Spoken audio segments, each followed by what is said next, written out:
Hey, it's good to see you again. Hope you're having a good day today. We're going to talk about somebody who didn't have such a good day or such a good year or decade. It was a bad time for Joseph, wasn't it? I almost went back to Jacob from last week. Well, that wouldn't be too bad because Joseph is Jacob's son. Yeah. And last week we learned about Jacob getting tricked into having to marry Leah and then having to work another 7 years for Rachel. And one of the differences between Leah and Rachel was, Leah had lots of children, or Jacob had lots of children through Leah, but through Rachel, Joseph was the special child through Rachel. And because Jacob loved Rachel so much, he really favored his son Joseph. Here's again a little bit of a broken family where the father was not showing equal love to all his children and really did a bad job with that. So the older brothers are jealous of their younger brother Joseph, and they sell him into slavery into Egypt. And boy, Joseph has just one problem after another. Mm-hmm. He works for a man whose wife accuses him of trying to come on to her, and Jacob was innocent. Or Joseph, you mean? Yeah. Joseph, yeah. Joseph was innocent, but he gets thrown in jail. And jail doesn't sound very good, especially back then. It would have been such a tough place to be. And he doesn't deserve to be there. I mean, he didn't deserve to be thrown into slavery in the first place, and then to go to Egypt, and then in this foreign country to be in jail. It's just terrible stuff that's going on. And fascinating how the account unfolds. Two of the Pharaoh's, the king's servants, are in jail with him, and God gives some dreams to Joseph, who interprets those dreams and lets the one know that he's going to be killed in prison, but the other one's going to be restored. And he tells the one who's going to be restored, when you do get restored, hey, remember me. Mm-hmm. But the guy forgets all about him. Until, I don't know how long, do you remember how long it was later on when Pharaoh has his dream? And finally the cupbearer says, oh yeah, there's this guy in prison who can interpret dreams. And I love how God uses Joseph at that point, where Joseph is built up. This guy can tell you God's dreams, and Joseph does a wonderful job of giving credit to God. I can't tell you dreams, but God can reveal it to you. And that's a good thing for us to remember, to always be pointing to God and how God is the one who does the big stuff, our real superhero. We're just servants, really. God's the superhero. But Joseph is the one who goes through some pretty tough times.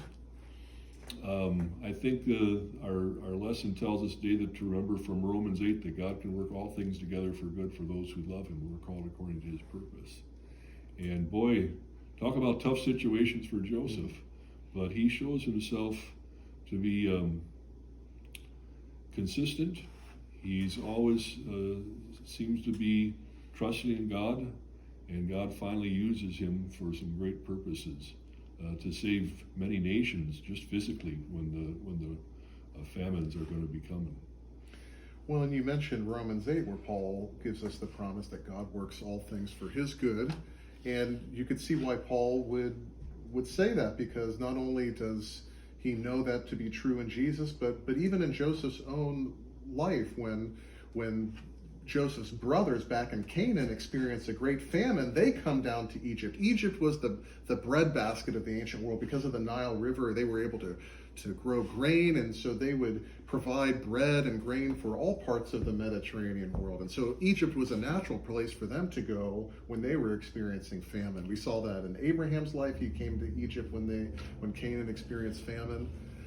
But even Egypt wouldn't have been able to help them because the famine was all over the land. It had to be that they were prepared by God himself, so they would have the food to provide for the rest. And this is God working through Joseph to do that kind of thing. Again, God gets all the glory in this, but he uses people like you and me. And Joseph, he wasn't any great shakes, but he was one who trusted God. And again, what great things God can do through you and me, that God can do through us. And we don't have to be special, but boy, if we can just continue to trust in God, God can do powerful things through us. It's a pretty exciting thing if you think about it, what God can do in your life. Yeah.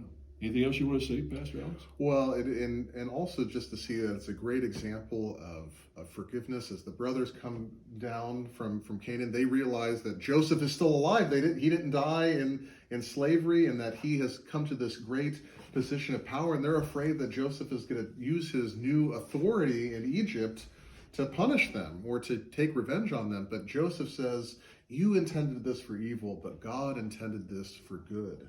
That Joseph, as one who depends upon God, as he recognizes that God is the one that's able to work good things even out of our sinfulness, Joseph realized that he wasn't in a position to judge or take vengeance, but he can forgive because he saw how God used it for his good. And that helps us to realize that God is able to redeem even the hard things going on in our lives for his purposes. And that's what we see in Jesus, that God took the most heinous human act of crucifying the Son of God, and that's how God forgives us all our sins. That this was how God redeems all of his creation, you and me and all people, giving us forgiveness through that. And so Joseph, we see that model, and we see that fulfilled ultimately in Jesus. So no matter how bad it gets in your life, know that you can keep on trusting in God. Keep on holding on to him no matter what goes on. And watch to see what great things God will do through you. God bless your time today.